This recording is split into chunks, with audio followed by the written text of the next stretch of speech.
Hello everyone, and welcome to Third Kits for All. This is a starting new series that I'm going to be doing covering 20 different third kit ideas for the 20 weapons remaining that do not have them. This is a collaboration with a player known as Sneck, and you can find the tweet thread featuring actual images of what the weapons would look like and kits on a card format that looks very similar to this in the description below and in the comments section. I highly recommend you check those out to see what these weapons would actually look like. We're going to be covering these in sets of 4 at a time. So, I'm going to be talking about the kit idea, the strengths and weaknesses, and ultimately why that kit is something I would choose for it.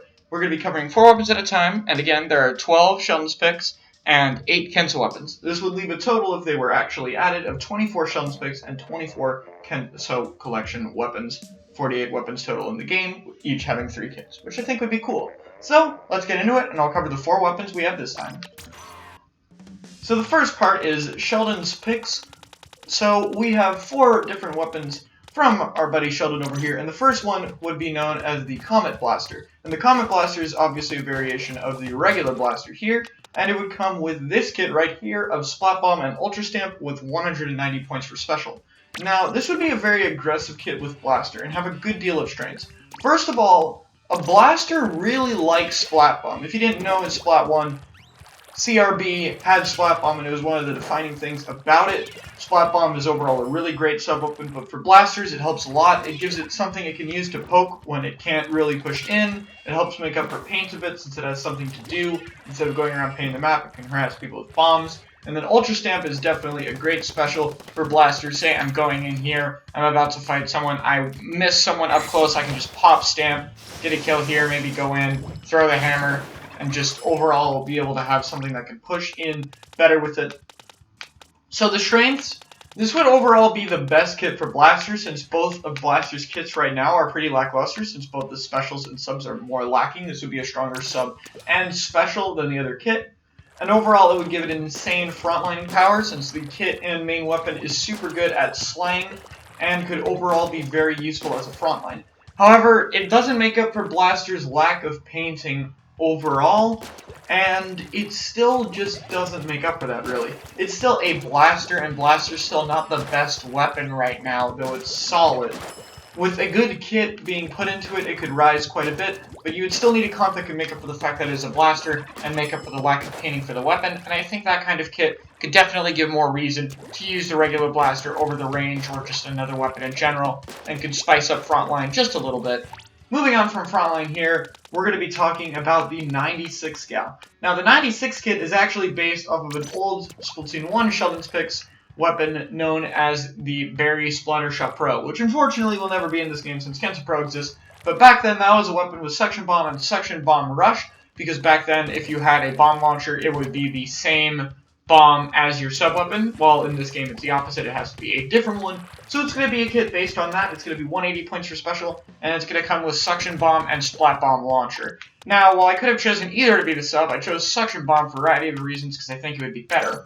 Overall, Suction Bomb has gotten a recent buff which allows it to do 220 damage. Combined with 96 plus main power, it can do a lot of damage to opponents. And overall, Suction Bomb can be used for painting and spacing, which can be very useful for 96 since it's not too accurate. Being able to position properly and have that extra painting pressure would be good. On top of that, Suction paints a good deal, and 96 paints a good deal, which could make a lot of Splat Bomb launchers happen, which could be very useful for it.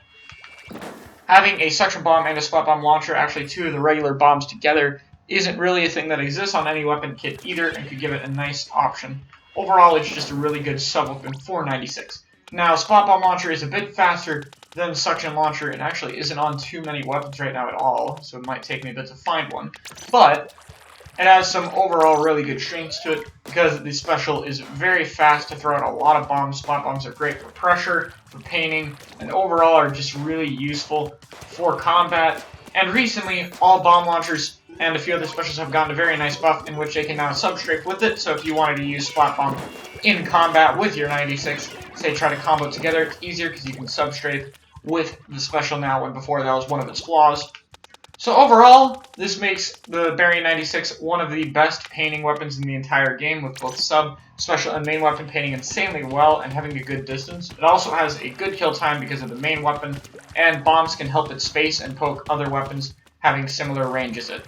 The weaknesses is the fact that the special still isn't inherently strong, though it's a solid support weapon. It is still outclassed by Storm, and just in general, kind of a weaker special in general, though it could work better for it. Another problem is that the 96 still has a lot of RNG, which is one of the main things that holds it back. And the kit doesn't have a wall to help with that, even though wall doesn't help too much right now. So 96's RNG is still going to be a big problem with that kit. So overall, it's still a very strong kit, but 96 still has a big problem with RNG, and the special is still a little weak right now. So we'll have to see how far it can go. But I think, like Blaster could be a niche frontline, I think this could definitely be good on some zones and Turf War maps, for Turf War, I guess. But zones in general, I think it could fit a lot of longer range options, kind of in the same kind of niche that Neosplash has, but with a bit of a longer range weapon, which I think could be pretty interesting. Next up, we have the Inferno Exposure. Now, the Inferno Exposure is a kit based on being able to have team support. It comes with the sub-weapon of Ink Mine and the special weapon of the Booyah Bomb. Now, Explosher is mostly just known for its incredible paint, though in order to keep a good amount of shots, most Explosher players run a lot of Ink Saber main to be able to get a good amount of sloshes out. Currently, both Explosher kits aren't too good, so this one would definitely be a better one. Ink Mine is overall pretty useful, as it could be used to just cover the ground better around you. You can use it to help hold different areas of the stage. You can use it mainly to watch your flanks. Say there was an Ink Mine there and it hit them and it did 35 and was facing the other way. If I could turn around to do a 90 hit, that could kill them. So it can overall help cover your flanks and hold areas. Booyah Bomb is mainly to reach those areas you can't normally reach. Say if I'm over here behind this wall and there's an E-leader all the way over there, or a charger or something I can't really poke at and reach, I can pop out the Booyah Bomb, throw it to displace them, and then pressure the area. You could also use it to paint alongside with the main weapon, but keep in mind it's really easy to outpaint Booyah Bomb just by shooting near the center, just like Ink Strike in the first game. Overall, it would still be a nice option for close quarters combat, since mines can watch the flanks and Booyah Bomb can kind of be panicked. You could use it to poke other backlines, which is something that it struggles with, and it overall just puts a lot of different options on it. One of the few weaknesses that this kit has is the points for special being 220, means that it wouldn't get too many Booyah Bombs, but Explosher could still get a good chunk of them. Still, compared to the Heavy Remix, which is the other backline of Booyah Bomb right now, it would definitely have a harder time putting out as many of those Booyah Bombs, so you would have to use them smarter. Another thing is Ink Mine isn't too strong of a sub-weapon right now, and pretty limited in its usage since it basically requires people to walk into it and hopefully get hit by it. Even when watching flanks, some fast weapons like the brushes can actually go right by it without taking the weaker hit, and mines can be baited out. So it might not help as much as it might seem it could, and overall the sub could be a bit limiting, but, I mean, Custom Explosher has point sensors, so I think it's pretty used to having a limiting sub by now. Overall, I think it would definitely be a better kit, and give Explosher more of a chance of tower control while boosting it in zones and maybe Clan Blitz, but overall the weapon would still really struggle in Rainmaker and general in modes outside of zones. But it would be a nice third kit and give it a unique option set that could really let it shine further, since the two kits right now are pretty lacking. Last but certainly not least, we have the Retro E-Leader 3K, both on Scope and Scope, which I actually have completely modeled after the original Splatoon 1 E-Leader, though of course the same spots as Splatoon 1 one, unfortunately. This comes with 170 points for special, and overall brings a lot of strengths that the E-Leader has, such as insane paint with main power-up. This is without main power-up, and it's still pretty good. Low points for special, meaning you can special spam a good deal, and overall just has the longest range, which is still pretty abusable. However, right now, E-Leader has a huge weakness that has not been compensated, which is its kill time is incredibly slow, the charge is super long, and it doesn't really have any options for close quarters combat. The best thing it has is mines. So we're going to be giving it a kit that a lot of people did not like from the first game, but as this is the Retro E-Leader, we are trying to give it a kit as close to the original E-Leader as possible, and hence, we're going to be giving it Burst Bomb and 10 missiles. Now, Burst Bomb needs no explanation, is basically the close quarters combat option for it.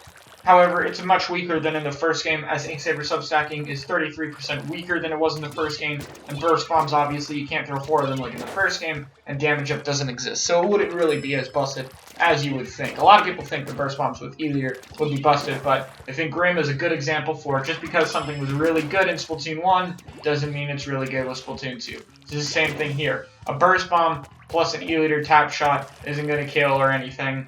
Partial charges aren't going to combo with the Burst Bomb, and you're still only going to get 2 Burst Bombs because you can't dedicate that much Ink Saber sub to get 3 of them. But it'd still be overall pretty nice for positioning, for being able to Burst Bomb people at closer range, and 10 missiles. This could basically be used, if I could launch them off right here, I'm going to make sure they'll fire, and then switch over to my charger. Now, one thing it could really be useful for, how can I get an E-liter quickly? Let's do... If I were to switch over, I can now see where they are and use that to hit my snipe on the opponents. And it could also pressure and move them. So say if there was someone behind this corner, I hit them with the missiles, I can see where they're moving, they move out of the corner, boom, snipe them and they're dead. So overall, because it's 170p, it could get a lot of 10 missiles on the field, and you could always be able to utilize that to get a good snipe off. Really, no long-range charger has missiles, and now the missiles are in a good spot. It could actually be very useful for it, kind of as a mini echolocator that lasts a few seconds and makes people move and could get pressure off.